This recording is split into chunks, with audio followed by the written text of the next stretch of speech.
My name is Dr. Jim Rinehart, and I'm a professor of international relations here at Troy University. I'm also the dean of the College of Arts and Sciences, and I am joined today by three folks I'd like to take a moment to introduce because we truly are blessed with their backgrounds. And I'm going to introduce them in the order of their presentations. And this is designed to be this way. I'll get into that in just a second. Dr. Margaret Nowinska, to my far left, is an assistant professor of history at Troy University. She received her PhD from the George Washington University in January 2010.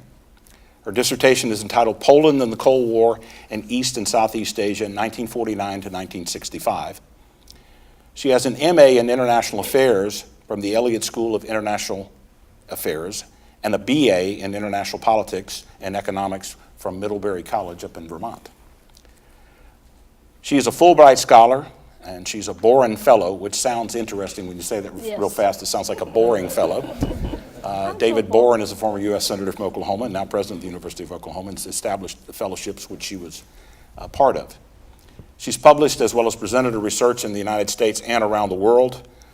Dr. Nowinska has been working closely over the years with the Cold War International History Project of the Woodrow Wilson International Center for Scholars in Washington, D.C.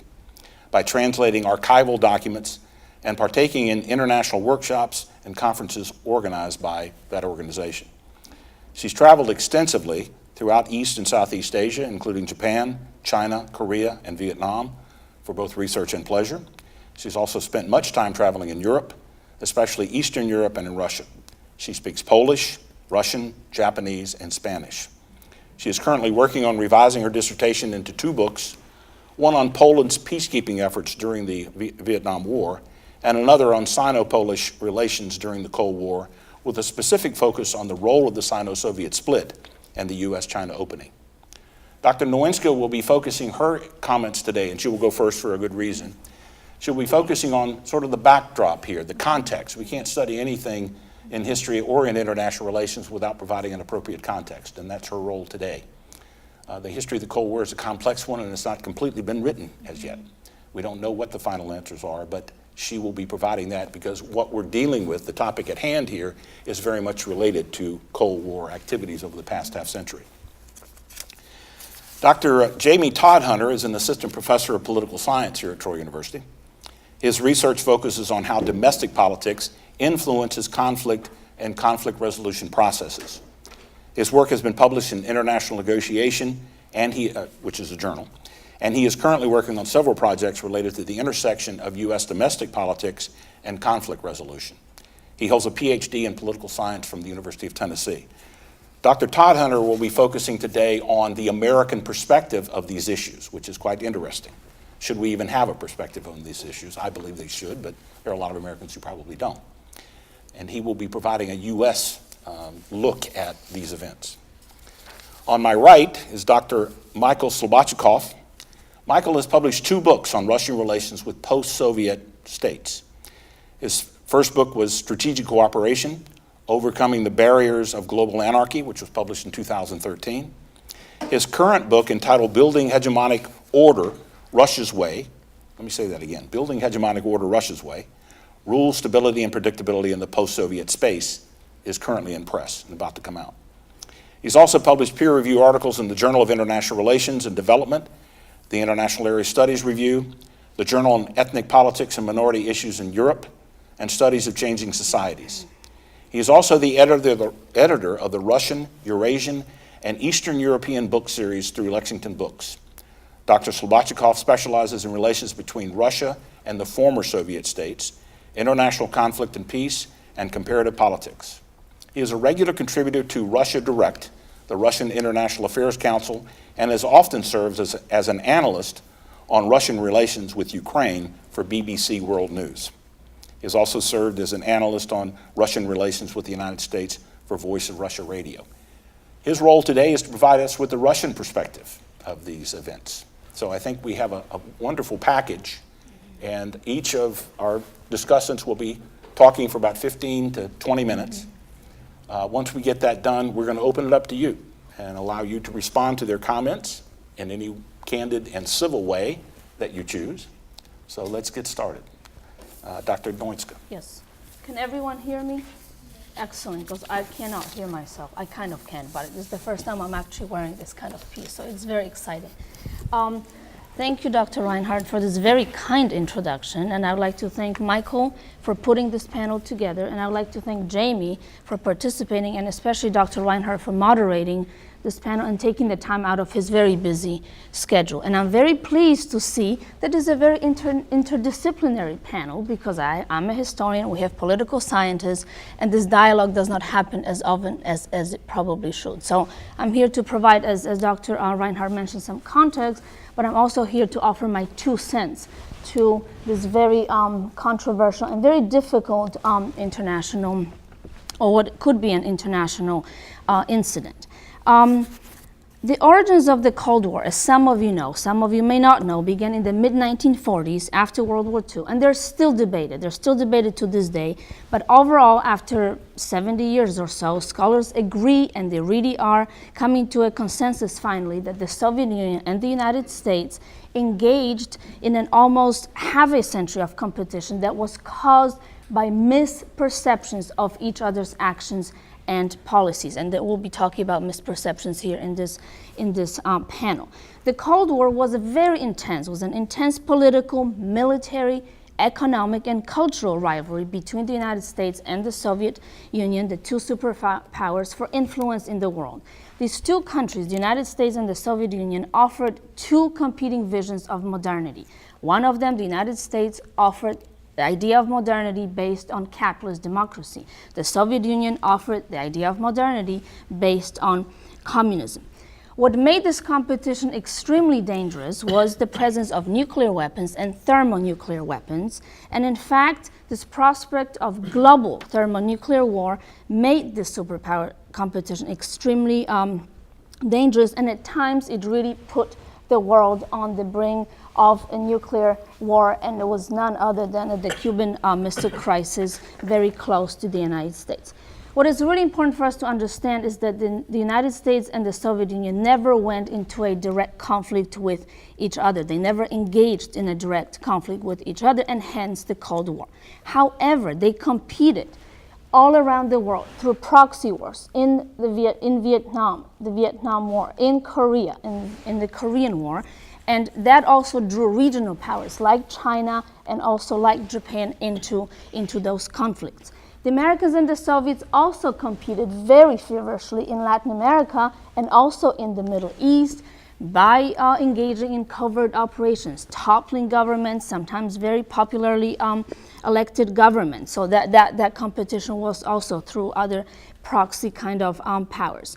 And starting especially in the 1950s and going all the way into the 1980s, toward the end of the Cold War, the United States and the Soviet Union engaged in a highly dangerous, you can argue, competition over the hearts and minds of Africans who were in the process of decolonization and who were shopping, you can argue, for their ways of modernity. Some were trying to figure out, do we want to go with a communist system? Some would try to figure out, do we go with capitalist democracy? Most of all, however, as global as the Cold War was, most of all, however, the Cold War, the major battleground of the Cold War, remained in Europe. This is where the Cold War started after the defeat of Germany. This is where Europe was divided and remained divided, and this is exactly where it ended. All throughout the Cold War, as some of you are aware, Europe was divided along the Iron Curtain between two competing military alliances. One of them was NATO, North Atlantic Treaty Organization, allied with the United States and Canada, and the other one with the Warsaw Pact. So the Soviet bloc nations belonged to the Warsaw Pact. And Germany, of all the nations in Europe, was divided, and so was Berlin. And Berlin really became this iconic symbol of the Cold War, as the city was divided by the Berlin Wall. So it really served as this iconic symbol of the Cold War. Now, in 1989, this deadly competition that never really blew out came to an end. And it really came to an end, and it came remarkably to an end without much bloodshed. It was very much kind of peaceful. And scholars to this day argue, they debate, they write books, they write articles and say, what is this that brought this incredible conflict that had so much influence all around the world to an end? And there are many competing schools of thought. One school of thought would tell you that it's all thanks to the Soviet leader, Mr. Mikhail Gorbachev, who was solely responsible for bringing the end to the Cold War. Some of them would tell you it is all because of Ronald Reagan, of President Ronald Reagan, who was a grand strategist and he knew exactly how to defeat the Soviet Union. He had a plan. Well, some would tell you not exactly. There were some non-state actors like Solidarity movement in Poland that challenged not just the Soviet rule, but the communist rule in general. Some would tell you, wait a second, maybe it's also the role of religion. Maybe Pope John Paul II had something to do with bringing down the Cold War. The most recent scholarship, which I find fascinating because it is based on the most recent available both American documents and former Russian documents, argues that it was actually 4 leaders. It was Mikhail Gorbachev, it was President Ronald Reagan, it was George Shultz, and it was George H.W. Bush. Why? Because these leaders understood that they needed to engage with each other. So in other words, they had to engage with an adversary in order to bring a big conflict into the end. And they really didn't have grand strategies, but they improvised. And I think we can learn something from them how to engage adversaries in deep conflicts like this. Now, this year, 2014 marks the 25th anniversary. It is hard for me to believe, and some of you who lived through the Cold War, well, it's been 25 years since the fall of the Berlin Wall. In fact, in a couple of weeks, we will be celebrating, commemorating, thinking about the fall of the Berlin Wall, and none other than the people of Berlin will be celebrating this. However, this joyous occasion that was supposed to be has been marred, or in a sense perhaps eclipsed, by the recent events in Crimea, by the recent events in Ukraine. And they evoke some fears, they evoke some concerns among Europeans, Eastern Europeans, and European Union as a whole. So we have to ask, is Vladimir Putin, is his aim to reignite the Cold War? Well, I don't think so. I say no. Are Putin's actions being misperceived by the United States and Europe? Most likely, yes. I'm leaning towards that kind of an explanation. So, as a historian of the Cold War, Russia, Eastern Europe, this very kind of a troubled region, I would like to offer you about 3 major themes, or 3 major things to think about as I think about Putin's actions, recent actions, and also some things that perhaps shed some light on how to explain the challenges and the difficulties of this region. So my first theme, or my first explanation is that Mr. Putin, or President Putin, is flexing his military muscle, and that demonstrates his fear. I still believe it is his fear of encirclement by the West, and also of Western influence, such as spread of democracy. This theme is not new. This theme has been recurring in Russian and Soviet history, and most notably among the leadership, not so much the people. The fear of the West and ideas coming of the West and its influence was particularly present soon after the end of World War II among the Soviet leadership, and it really continued to permeate throughout the Cold War and perhaps even until Gorbachev. Therefore, I believe that Putin's actions, as aggressive as they may seem, should be understood within the larger context of Russia's concern for Western encroachment into its own sphere of influence, that is Ukraine, and also the possibility of the presence of democratic institutions in Ukraine that could perhaps trickle to Russia through organizations not so much like NATO, but the European Union. The second theme I would like to share with you here is that Putin's actions can perhaps also be understood within the context of Russia's ongoing search for its identity, its place in the world, and its really place in world affairs. We need to remember, and those of you who are in my Russia class, those of you who have taken my world history classes, those of you who have taken Cold War perhaps, or will be taking at some point, that it was not until the 18th century, the early 18th century, that the Russian Tsars, especially the Romanovs, under the mantle of Peter the Great, and I'm sure that most of you have heard of Peter the Great, began somewhat, and that's our keyword, to embrace Western ideas and modernize Russia to some extent. Up until that point, however, up until the early 18th century, the Russian Tsars were deeply traditional, they were inward-looking, and they were deeply religious. However, the Romanovs, who no doubt created or formed a very impressive empire. When you really look at Russia, I mean, it is a very impressive empire, at least geographically. They did not manage to create one that was on the par with other European powers, with Britain, with France, for example. With the Russian Revolution, this is my view, that the Russian identity became a Soviet communist identity that permeated through the lives, obviously, of the people and the leadership, and a country that was really to be reckoned with all throughout the time of the Cold War.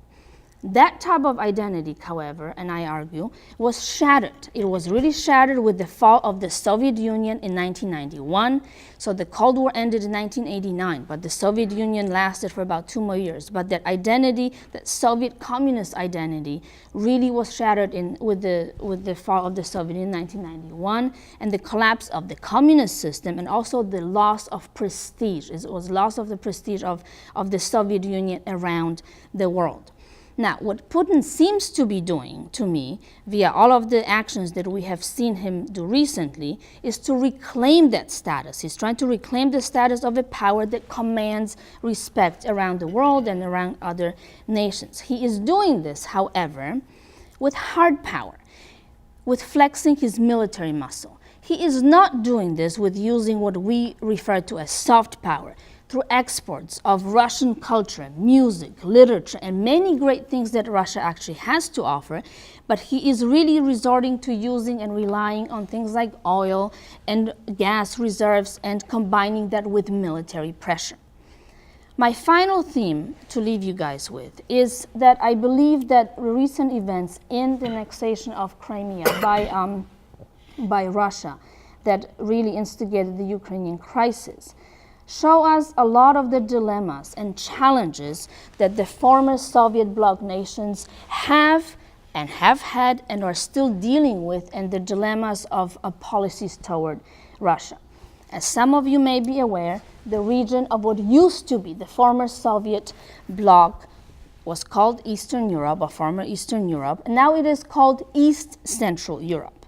But that region has had a deeply turbulent, deeply tragic history starting all throughout the 20th century, starting in World War I, all throughout World War II, and really all throughout pretty much till the early 1990s, with the imposition of communism and the status of these nations as pretty much just sovereign, but really semi-sovereign nations that were deeply controlled by the policies of Moscow. Now, all of these countries now that you see here are part of NATO, the North Atlantic Treaty Organization, and they're part of the European Union. The two international organizations, the EU and NATO, no doubt provided and have provided and continue to provide stability and, in a sense, prosperity to this region, prosperity that the region has not really enjoyed for a long time in the 20th century. Interestingly, that crisis in Crimea that instigated the Crimean accession, that instigated a Ukrainian crisis, initially evoked a lot of fear from these countries that perhaps Putin is trying to be aggressive, perhaps he's trying to go on some larger kind of a scheme of maybe reconstituting the sphere of influence. However, the recent research that I have done shows that many of the countries, Poland included, Czech Republic, Hungary, Romania, and others are actually rethinking their policies toward Russia. They're rethinking their foreign policies. So within the context of being part of NATO, within the context of being part of the EU, they are beginning to realize that they have also their own interests with Russia, and those interests are also economic. And if those interests are not taken care of, well, it can hurt a lot of the economies of the nations at hand. Now, So what to do? What to do about Russia? How to understand it? How to understand their actions, and especially Putin's actions? So as a historian, I could not help myself, but I'm going to bring in a primary document with me. And I would like to share with you some of the words that I really believe have some merit. And those are the words from a renowned U.S. official, Mr. George Kennan, who is the one who coined the phrase of containment. And he's in his very now famous long telegram. The words that I'm going to read to you are from February of 1946, so a long time ago, in the midst of the origins of the Cold War. And this is what Mr. Kennan had to say, and I quote, "Russian people are, by and large, friendly to outside world, eager for experience of it, eager to measure against its talents they are conscious of possessing, eager above all to live in peace and enjoy fruits of their own labor. We, as Americans, must see that our public is educated to the realities of Russian situation. I cannot overemphasize the importance of this.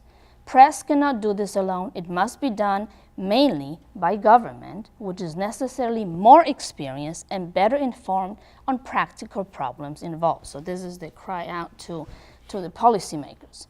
"I am convinced that there would be far less hysterical anti-Sovietism in our country today if realities of their situation were better understood by our people.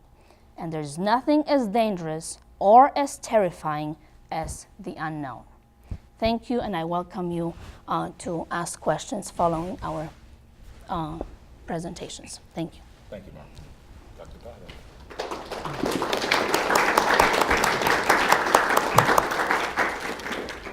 Thank you. I think it's really fitting that Margaret, Dr. Nowinska, finished with some discussion of containment, because that's where I'm going to start, looking at things from the U.S. perspective. And for as dangerous as the Cold War was seen to be, it made life in a great power foreign policy sense fairly simple for the United States. And the United States, I think correctly at the time, and really in concert with or going along with traditional international relations theory, adopted this policy of containment. Right? We had this idea that the United States was going to try to stop Russian communism or Soviet communism from expanding. The United States, for fear of nuclear war, decided that it was going to try and contain communism. It wasn't going to try to directly attack it. And therefore we didn't see, or it was not in anyone's best interest to see a direct conflict between the United States and the Soviet Union. For that reason, we saw proxy wars, and we saw the creation of NATO and the Warsaw Pact, as Dr. Nowinska talked about. And the NATO alliance, from the U.S. perspective, was primarily and almost completely tasked with deterring Soviet aggression, right? And really even putting a buffer zone between the United States and any Soviet influence. And that'll come back later, right? This question, the Soviet Union collapses. President Ronald Reagan and some of his followers, some of his top advisors would like to claim victory.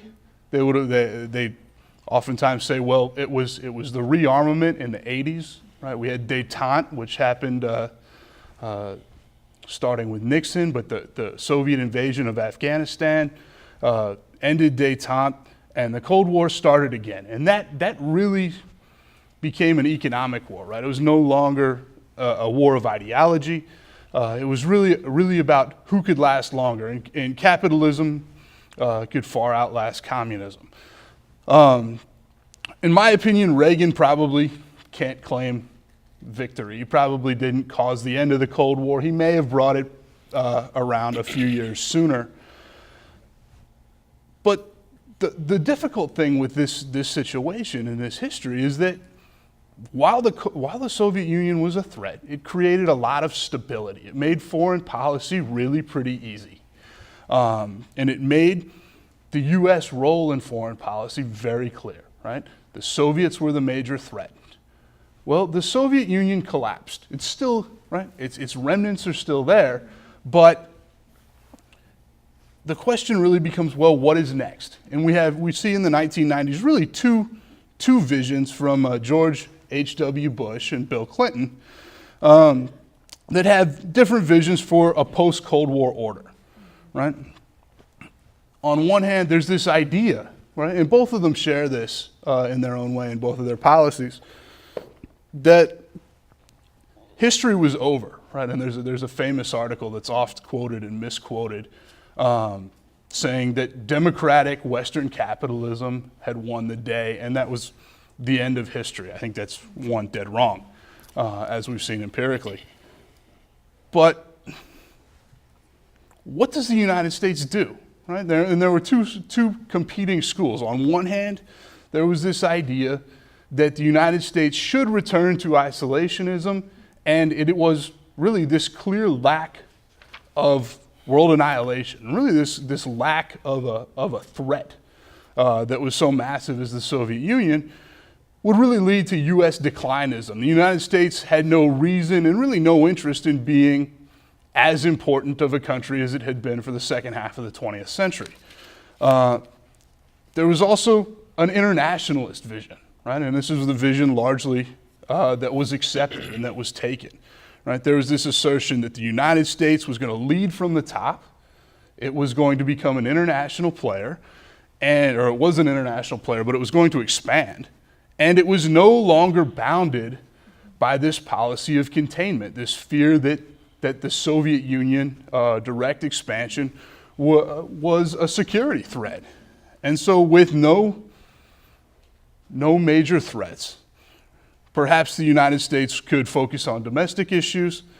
It could focus on economics. We see in the 1990s an amazing growth of free trade and interdependence among countries, in economic integration, and we also see an economic boom in the 1990s in the U.S., which really draws people away from this idea, and politics certainly away from this idea, of isolationism and declinism, right? The idea is engagement is better, and engagement is really going to help everyone, or at least that was the U.S.'s approach, right? The U.S. would be leading from the top and from the front, and that other countries around the world would be increasingly integrated into that order, Russia included, although perhaps not right away.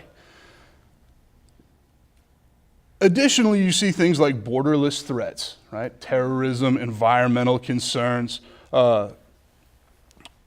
really start to become political issues, and they become international political issues, whereas before the Soviet Union dominated, right? Containment dominated. But at the same time, we see, well, NATO still exists today, right? NATO was created to contain the Soviet Union or to counter a Soviet threat.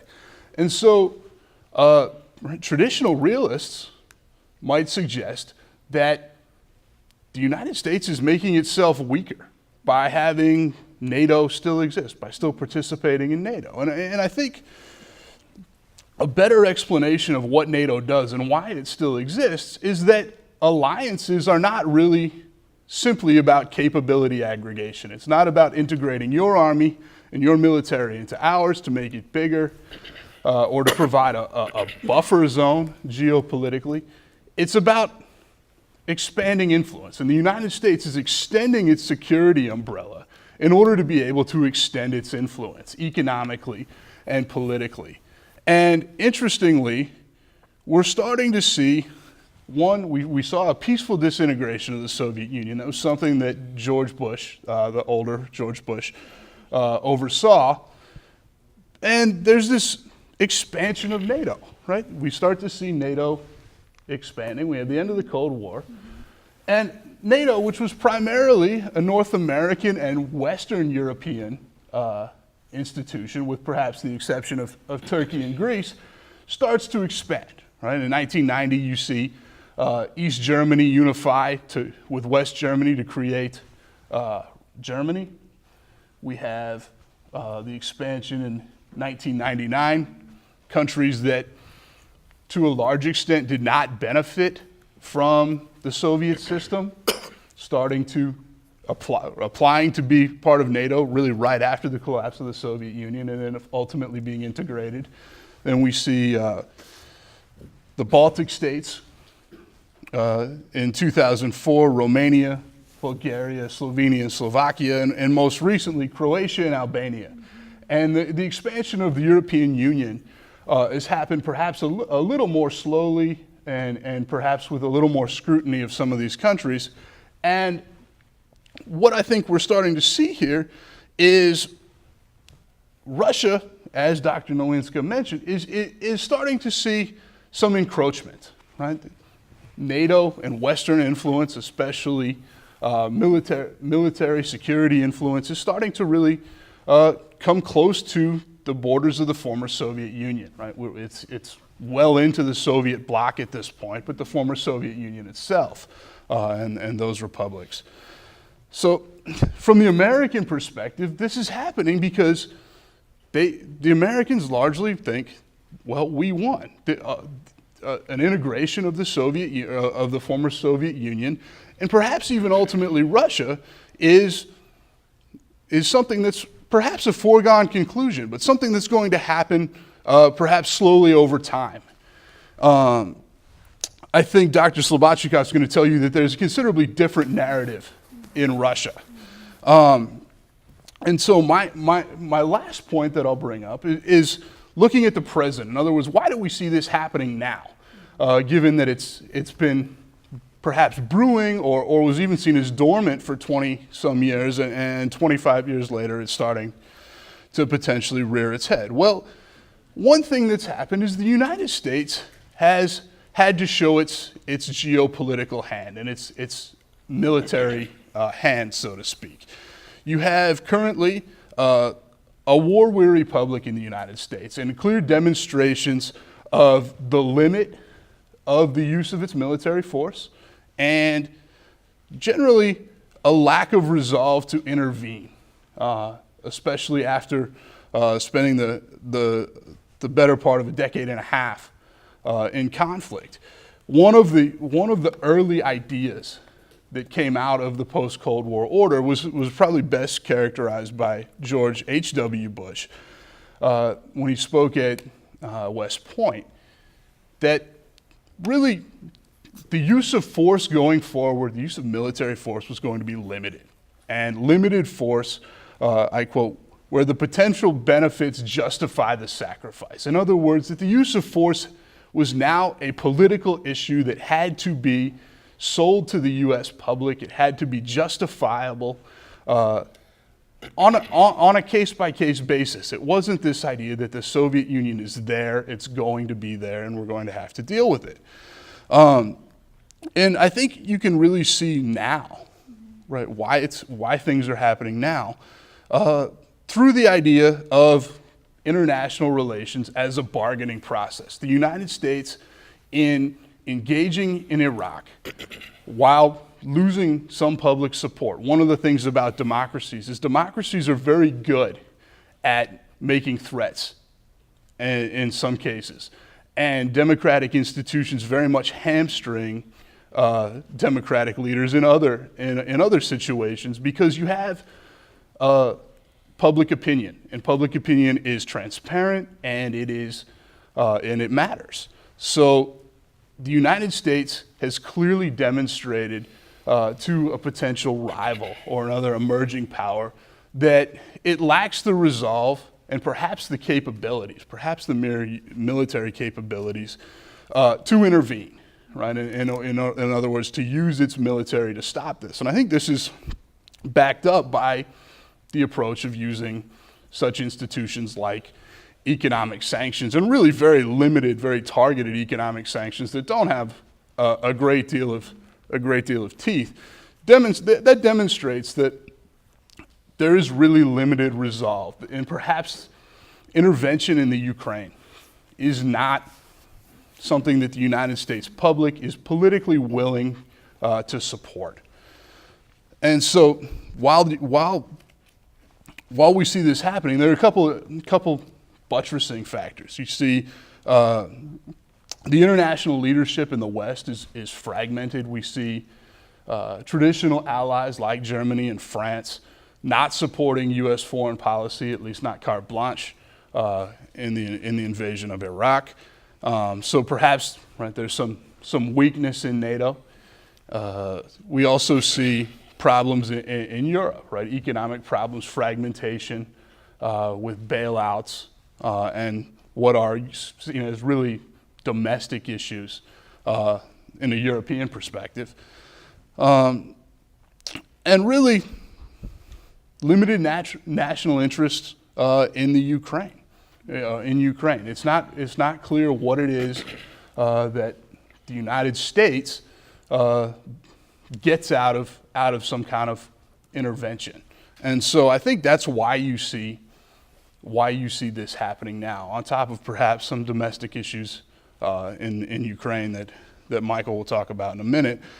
But we're starting to see NATO and the EU approaching the borders of the former Soviet Union. And I think Michael will talk about a Putin doctrine, which largely shows that as the line not to cross. I won't steal his thunder. But to answer this question, are we reigniting the Cold War? Is Putin reigniting the Cold War? I don't think so. I think to compare anything you're going to see today to the Cold War is incorrect. I think you're starting to see a rivalry, right, or the rekindling of a rivalry and of tension, but not the Cold War, not a Cold War, not a situation where you have two more equal powers that are in a standoff or a stalemate with massive international implications. No, we're fine. Okay, I'm finished. Oh, okay. Oh, I thank think. you.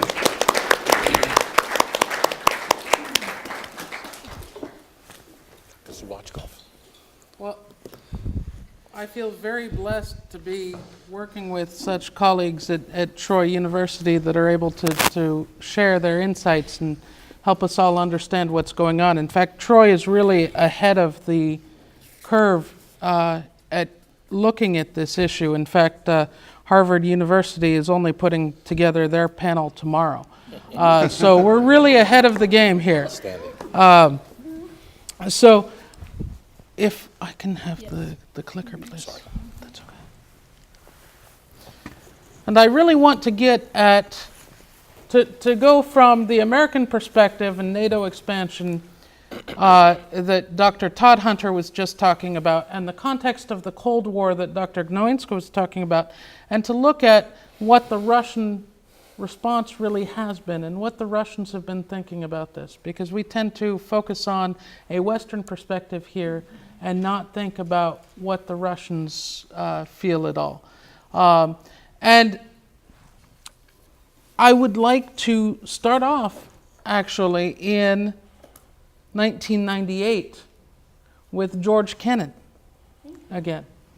And he was asked in an interview what he thought about NATO expansion and what would happen. And George Kennan said, Russia will view it as a threat. We are starting a new Cold War. And this was really the impetus for this discussion. As Dr. Todd Hunter and Dr. Gnowinska have talked about, are we entering a new Cold War? Well, we can debate that, but George Kennan certainly thought that our actions would be interpreted by the Russians as a threat to their national security and that they would respond in kind. So here we are with a map of Europe, and as we saw NATO expansion, we see NATO getting closer and closer to Russia, but not only Russia and Eastern Europe, but also starting to go into the former Soviet Union. And rightly or wrongly, Russia has always felt that it has influence in these territories and has the right to use these territories as buffer zones from Western influence. And so it sees these states as vital to their national security interests. And so even as early as the early 90s, when NATO was talking about expanding, Then President Yeltsin was telling the American president, don't expand. Don't expand. We consider it a threat. Well, NATO kept expanding. And again, as each new round of expansion, again the Russians would say, don't expand further. And honestly, they didn't have the power to stop the U.S. from expanding. And so the U.S. kept expanding. And so this was seen as a threat to their national security interests. And finally, Russia said, we'll draw a line in the sand. And that line in the sand is do not expand into the territories of the former Soviet Union, either for the EU or for NATO. I think that this fear of Western encroachment that Dr. Gnowinska talked about is extremely important. There was a meeting between Putin and Bush many years ago, and Bush was joking with Putin in front of the cameras. And he said, you know, we really need more democracy in Russia. You guys don't know how to do it. And Putin responded back, if what you mean by democracy is what you've set up in Iraq, we want nothing to do with it. And so I think that this fear of Western encroachment and this idea that the West knows how to run things the best has always bothered the Russians. They feel that they have a civilization that has been around for millennia and one that has the right to choose its own form of government and the way it should run things. Again, though, the Russians have been under the Tatar yoke for over 300 years. Russia is located between East and West, between Asia and Europe, and has constantly had this identity. What are they? Are they more European? Are they more Asian? What are they? They're unique. And so this search for a national identity really is a large part of this because they're not like the Americans. And they keep telling the Americans, we're not like you. Okay? We may be similar. We may have many similar ideas, but we are not you. We have a different perspective on history and on events. Another theme that I would like to really talk about in terms of the 25th anniversary of the end of the Cold War is that we tend to look on events through the lenses of the Cold War. We tend to examine things, even the way we've talked about things in this panel. Are we in a new Cold War? Well, Russia's not as much of a global power as it was when it was the Soviet Union. So already Dr. Todd Hunter says, well, wait a minute. This is more of a regional conflict between Russia and the United States. This isn't global superpowers facing off the way it was during the Cold War. And yet we talk about this as a new Cold War, and we talk about it reigniting. We look at NATO expansion through the eyes of the Cold War. We look at it in terms of security. How important is Poland to the security of the United States? How important is Poland to the security of Europe? Did we really need to expand NATO into those territories? How much of it was their fear of Russian influence which drove them to try and join NATO and to lobby the United States into accepting them in NATO? Again, through the perspective of the Cold War. And Russia has very much seen the actions of the United States in spreading and expanding NATO and spreading and expanding the EU through the eyes of the Cold War and seen this as a direct threat to them, despite assurances by the United States that this has nothing to do with them. And so we look at these experiences through past experiences and through these lenses, and we're able to see these things and misperceive actions.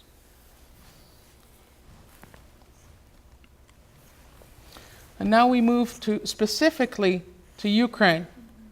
And I have highlighted Crimea here first. Okay? Because what happened specifically to create this conflict? Well, in November of 2013, then President Yanukovych of Ukraine was set to sign an association agreement with the EU. And this worried Russia tremendously, because part of what the EU was urging was to begin to distance Ukraine from Russia economically, but even more fundamentally, to begin to ensure that Russia would not have as much military control over the Crimean Peninsula. And the Crimean Peninsula here is the home of the only warm water port for the Russian Navy. It is of extreme strategic importance to Russian interests.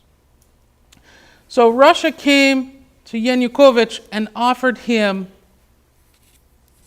a good deal. They offered him economic support, they offered him grants, they offered him much cheaper gas if he would walk away from the association agreement. And he said, okay. He said, we'll walk away. Well, many people in Western Ukraine were not happy by this. And they began protesting in Kiev, especially in the central Maidan Square. And they began protesting this, they began protesting corruption and demanding that Yanukovych sign the association agreement with the EU. And what they saw was they saw Russia's creeping influence into Ukraine again and wanted to distance themselves from that. And they said that the best way to distance themselves from Russian influence is to sign this association agreement with the EU and eventually try to join the EU and NATO. And this was a way to move away from Russian influence. In 2013, in December, protesters occupied the city hall and the Maidan Square. There were over 800,000 people who attended the demonstration. Again, Putin offered $15 billion to alleviate Ukrainian debt and to reduce the price of gas to Ukraine by a third. In January of 2014, the Ukrainian parliament passed restrictive anti-protest laws, and the protesters began storming government offices in Western Ukraine. The prime minister at the time resigned, and then the parliament annulled the anti-protest laws. Amnesty was offered to protesters if they would just leave the government buildings. However, the opposition rejected those conditions. And in February of 2014, clashes erupted in Kiev. There were 18 dead, of which 7 were police officers. 25,000 police officers are encircled on Maidan Square. On the 20th of February, 88 people are killed. Many are killed by snipers. It is still argued about who was actually responsible for those sniper attacks. On the 21st of February, amid pressure from the United States, the European Union, and Russia, President Yanukovych signs a compromise deal with opposition leaders, which was supported by Russia, the US, and the EU, in which he agreed to call for new elections, and of which he would likely have lost. On the 22nd of February, one day later, Yanukovych disappeared, only to show up in Russia. The protesters took control of the presidential administration buildings, yet Parliament fails to impeach Yanukovych and doesn't get rid of him legally. Instead, they vote that he abandoned his office and reneged on the presidency. So it sets new elections for the 25th of May. An interim president is named, and Yatsenyuk was nominated prime minister. The police, the Birkut, was disbanded. Then, on the 27th and 28th of February, pro-Russian gunmen seized key buildings in Crimea. So what happened in Kiev was a new government took control. The new government was very anti-Russian. And the new government basically told Russia that the Black Sea Fleet would no longer be able to be stationed in Crimea. This worried Putin for his strategic interests.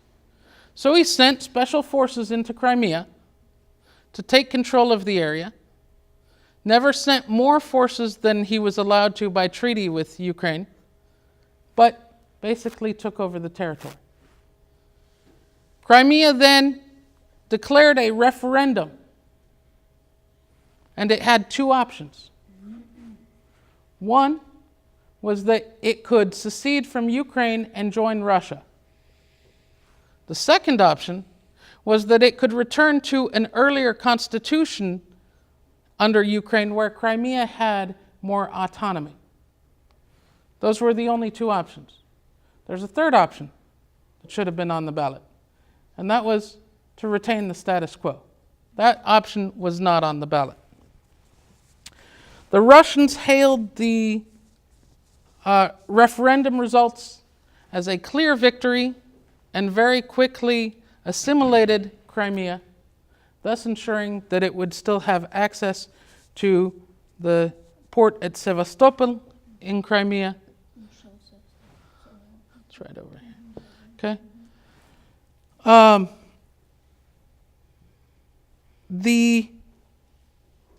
I'm sorry, I lost my train of thought here. So the Russians hailed the victory. The West said that the referendum was illegal and illegitimate and didn't recognize the results.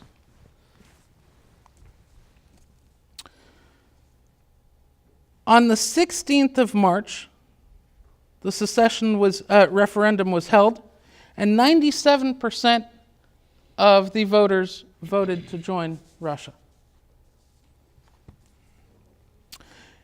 On April 7th, protesters began occupying buildings in Donetsk, Lugansk, and Kharkov, demanding a referendum on independence. This is the general area. Kharkov is up here, okay? So basically, eastern Ukraine. Okay. On the 15th of April, the interim president announced an anti-terrorist operation against pro-Russian separatists. And so we saw civil war break out in this area. Okay. And we can see this map has recent clashes, okay, mostly centered around eastern Ukraine, with a significant clash where pro-Russian protesters were burned in Odessa in a building. Okay? So those are the events of the conflict in Ukraine. Now, again, as we look at this conflict, which is basically a conflict between two powers, Russia and Ukraine, okay? A regional conflict, we analyze it through the eyes, again, of the Cold War, and we begin to look at it as geostrategically important for U.S. interests. Okay. And now I want to basically open it up to the panel and ask what you think the future of this crisis means for American-Russian relations or for the world at large, and what kind of what we can interpret from these events.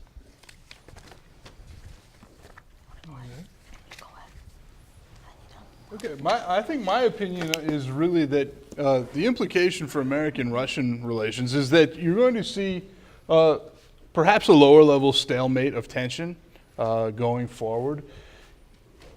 I think Michael did a pretty good job of explaining that the sort of context through which it's easy to see this. I think the other context we could look at this is maybe the United States through its prestige in the world. And I think the one thing that is particularly troubling to the United States, especially given this role that it's assumed in the post-Cold War era, is that the United States can somehow engineer peace, right? It can get involved in engineer peace. And we've seen a couple examples in the last 15 years or so of that not really being something that the United States is able to do. And so this is perhaps an embarrassment to the United States. I think the easiest way that the Western powers could neutralize this or to deal with this would be to strengthen Europe, which also is perhaps an embarrassment to the United States. So I think you're likely to see increased tension, but perhaps not tension with major implications for the U.S. other than perhaps that it is demonstrated that it is more limited than it would like to be internationally.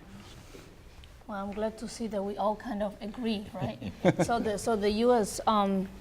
Russian relations, I do agree with you that it's all about, and going back to the idea of misperceptions, that, as I mentioned earlier, and all of us seem to agree on this, is that the actions that you have seen from Mr. Putin are less aggressive than they seem, and they're a lot more regional than should be understood within the global context. What I would like to bring in is also the local perspective of smaller nations and also the former Soviet bloc nations, because as I mentioned initially, to them, annexation of Crimea seemed extremely aggressive in the beginning of the crisis, but as we see, as things are kind of winding down, the new countries the relatively new countries in NATO and in the EU, Poland, Hungary, and others included, are beginning to see this crisis again as more regional, as more kind of localized.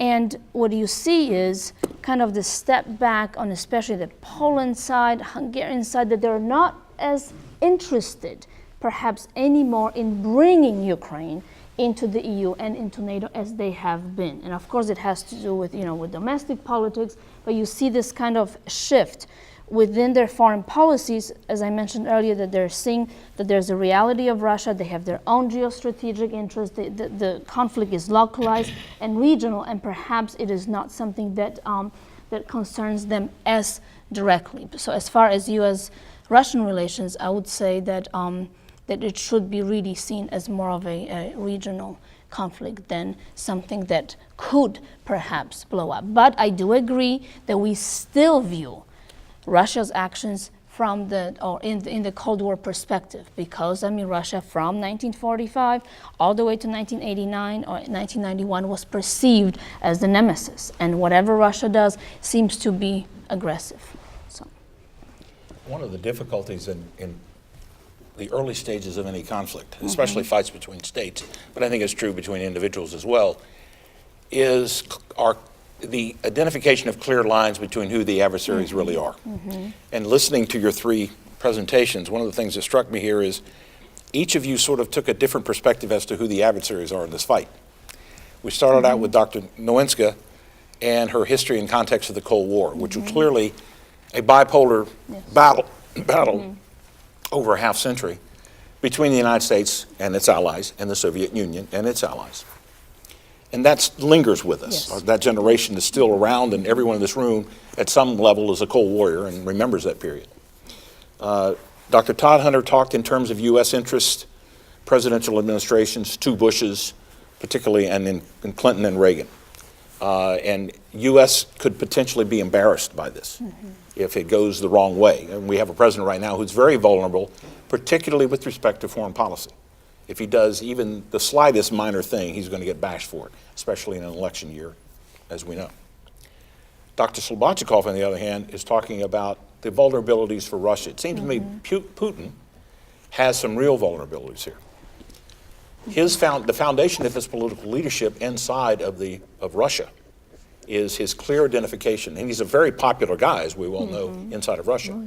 The foundation of that popularity is his clear identification and his ability to prey upon Russian nationalism and a resurgence of Russian nationalism.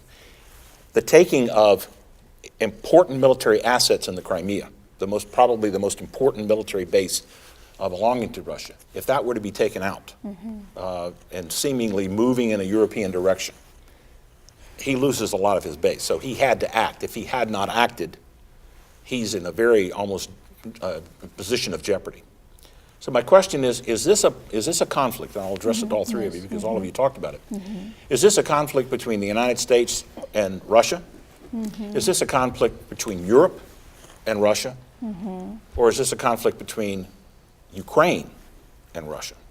Because the last few comments by Dr. Slobodchikov were about internal dimensions, the Ukrainian leadership and the people to the West in particular who want to associate themselves far more with those to the West than they do to the Russians.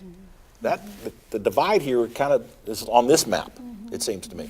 But I'd like to hear comments from all three of you on that. If I can begin, I would say the answer to your questions are yes to all three. And I think that this crisis has really evolved in the players. It started out as a very regional crisis and has developed into more of a conflict between the EU and the US on one side and Russia on the other through sanctions, etc. So I think originally it was a very regional conflict that has now blown up to have global security implications, rightly or wrongly, for all the players involved. Which is sort of And like the the early players, stages of the Cold War that you talked about, Margaret, with respect to misperceptions of real actions. I didn't mean to interrupt, but Yeah, that's all right. just Oh, you mean obvious. global players? Who do you refer to? The three main players, US, EU, and Russia. And not Ukraine. So we do not You don't consider see a Ukraine. Ukrainian-Russian conflict. Oh, absolutely. There's a Ukrainian-Russian conflict here, and that's at the heart of the situation. But as the conflict has evolved, it's evolved into creating this conflict between the larger powers. What started out as a very regional and smaller conflict, not to diminish Ukraine in any respect, but starting out as a very regional, bilateral conflict between the two states has now expanded into a conflict between the global players. Well, I think I would have to respectfully disagree Please do. because I believe that it did begin as a regional conflict, and I think it kind of so disagree and agree. How about that? That it did begin as a regional conflict, was very localized. It was, you can argue, between Russia and Ukraine, and it did escalate. And all the other players that we're talking about kind of got pulled in. But what I'm seeing right now, at least from the former Eastern European countries and also from other older NATO members and the EU members, and even from the United States, and again, that's not as strong of a point of mine, but it is de-escalating. I think it is de-escalate it. Or they're trying to de-escalate. They're trying to Yes, de-escalate it. because I think they're beginning to see that it really is between Russia and Ukraine. And it's also something fascinating that you and I have been talking about in the past. It's also challenging Ukrainian identity. It's also because we have been talking about Russia's identity. We've been talking about how, we misperceive them, but why do we forget about Ukraine? I mean, we don't really forget about them. We don't emphasize as much, but they are a player. They're one of the major players. They're not the player, but they're one of the major players. They have a lot at stake. And something that you did not bring up, we don't have a map of different ethnicities No, we don't in have that Ukraine, here. which is really fascinating because there are a lot of people you see in the eastern part of Ukraine. They're actually of Russian descent. I mean, they're ethnically Russian. So you have a lot of mixed marriages. And some people are really kind of, their identities are being very challenged because they're not really sure who they should support anymore. If you have a mother of Ukrainian descent, you've got a father of Russian descent, and who do you support? So it also challenged the Ukrainian identity. So I do see it as a regional, localized conflict that did blow up, and it created quite a bit of fear, quite a bit of concern, but I'm beginning to see it to de-escalate. But it's not over yet. It's not over yet, but I'm beginning to see this. So call me an optimist. After the elections are held, we'll see what happens. But judging from the foreign policies of, again, the former Eastern European countries, the newer nations of NATO, of the EU, who would have most at stake, they are not taking on those more of the hawkish kind of policies that you would expect them to. Why would you expect them? Because they were part of the former sphere of Soviet influence. So that's my take on that. Let's take the last few minutes here, if we would, and open this up to you. I think we've given everyone here a great deal of food for thought, yes. But I'm sure there are some people in the audience that have some very good questions, and I would invite you to come up. If you would, just come up to this microphone and ask the question.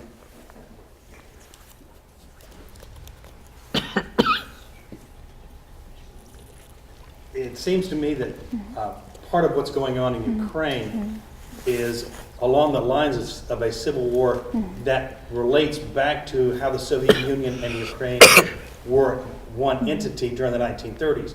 Because in the western part of Ukraine, there were 1 million Ukrainians who died of starvation as a result of collectivization, and they still remember that, and they're still angry about that. When I was in Crimea before, one of the hats that somebody gave me had on it Ukraine, free Ukraine forever. And when I was in Sevastopol, in the ex-Soviet secret submarine base, I could see how that is an essential part of the thing that Russia has traditionally wanted, a warm water port. So I don't think it's going to be easy between the two of them to get out of that. But I'm wondering if the international community doesn't mind Russia taking over Crimea, would that be analogous to the United States deciding that we just as soon take over Cuba and end that little issue? Because to me, it's kind of the same situation. It's just a situation that's been simmering in the Cold War context for all that time. Wow. Who do you want to answer that? I'll take a stab at that and say no, simply because I don't know that the U.S. taking over Cuba is of any real strategic importance to the United States. We have Florida and the Eastern Seaboard. We don't necessarily need that from a geostrategic perspective. But no, I'll say that there are minimal marginal returns for the U.S. I think this is much more strategic, at least in Russia's eyes, than that would be for the U.S.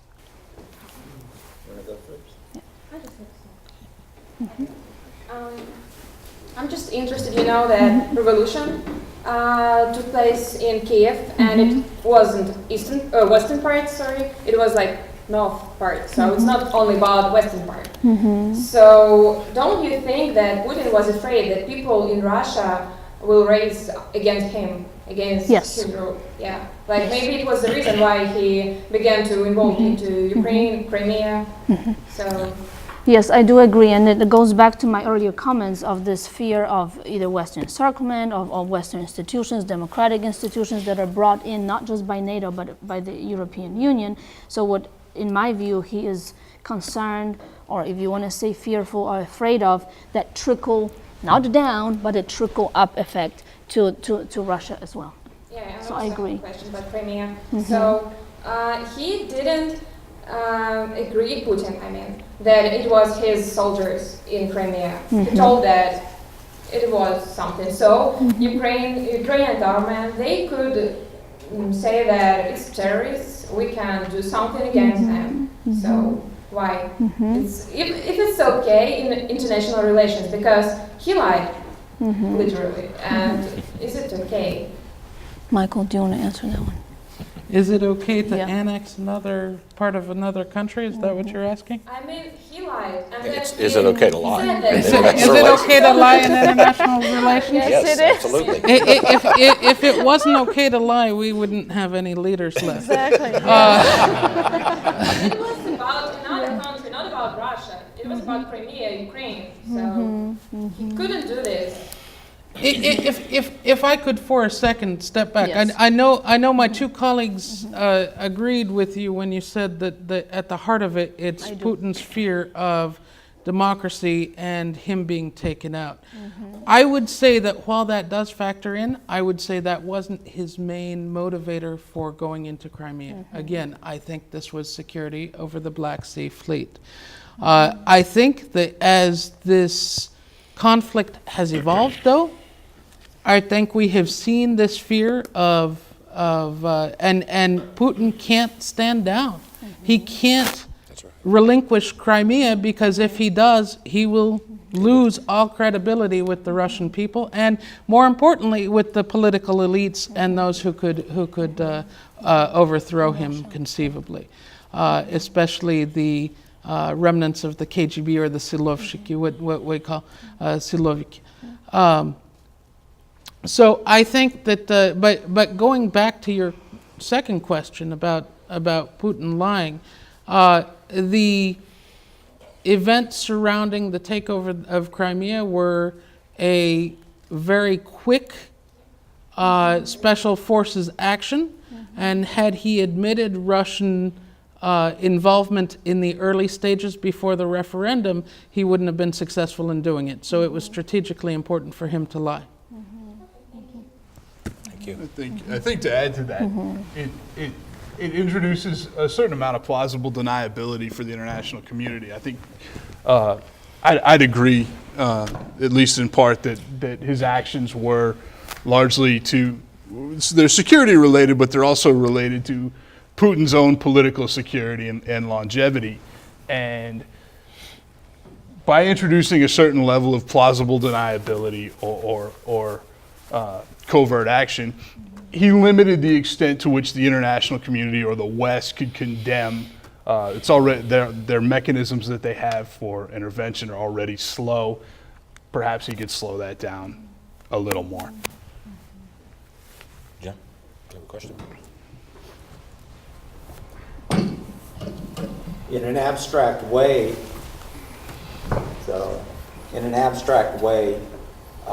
this last answer kind of came or started to approach some of the issues that I'm thinking about. I've got a lot of them. I'll only address a couple. The first one, considering the de-democratization of Russia by Putin and his, whether it's perceived otherwise or not, aggressive actions with regard to the Ukraine, but also internally, it brings to mind a historical view of early mid-20th century Europe, and another nationalist leader who only wanted a little bit of appeasement. And the other aspect I will bring in the international relations piece is the very realistic approach that Russia is taking to its environment versus the much more liberal view that the United States, who has been pretty much trashed recently for their aggressiveness internationally, toward this situation. We've mostly approached it with an economic, non-military view, and it seems like we are trying to remain away or keep away from military actions. So in this sense, it almost seems as if we're in a position where realism works as long as liberalism isn't willing to go to war. Comments, thoughts? Shall we ask squad leader he had in mind?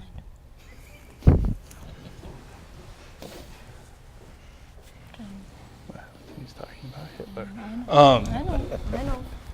Yeah, I think you raise an interesting point, and geopolitically, I think there are some definite parallels present, not the least of which is the lack of political support for military action, but also perhaps conflict is a bargaining process, and you learn about adversaries as conflict unfolds, and so perhaps even greater, and perhaps if Putin were to have such interests, perhaps of potentially really of greater, a bigger problem, is the military option really there? If Putin were to expand outwardly, does the United States, does Europe have the ability to counter that threat? And I think the answer is yes, but not without paying some severe costs. And I think you really see from a foreign policy perspective, the West is not willing to go there. I think the West largely hopes that Putin is happy the way that he is. I think Putin is driven perhaps a little more by domestic considerations and his domestic political longevity, and not some ideology like Hitler was. So that might be the difference. But I think the parallels that you draw are probably right. They're at least partially accurate, and I think they are problematic. Well, I don't think I do agree with you when you talk about the parallels between Hitler and between Putin, because what you can tell is, and what I'm kind of going back to your earlier comment, and I'm sorry, your name, the lady who talked about Crimea being given back by Khrushchev. I mean, what really complicates, and you're comparing Cuba to Crimea. I mean, again, as a historian, I mean, we get very, very nervous sometimes about a lot of analogies. Because there's so many different factors at hand, but what complicates the Crimean case, and you said has already been traditionally Russian. Well, technically since 1783, when Catherine the Great moved in and annexed Crimea and was part of Russia, but in 1954, when you were mentioning Khrushchev, when he allegedly gave back that region to Ukraine. Why did he do this? Well, he did this also for, speaking of leaders, domestic reasons or their own reasons to do that. Well, it's to help him with de-Stalinization process. I mean, this was only a year after Stalin died, 1953, and Khrushchev was trying to become a leader of the Soviet Union through the power struggle. So in 1954, he is, quote unquote, giving Crimea back to Ukraine. But what really complicates the issue, and something that we have not really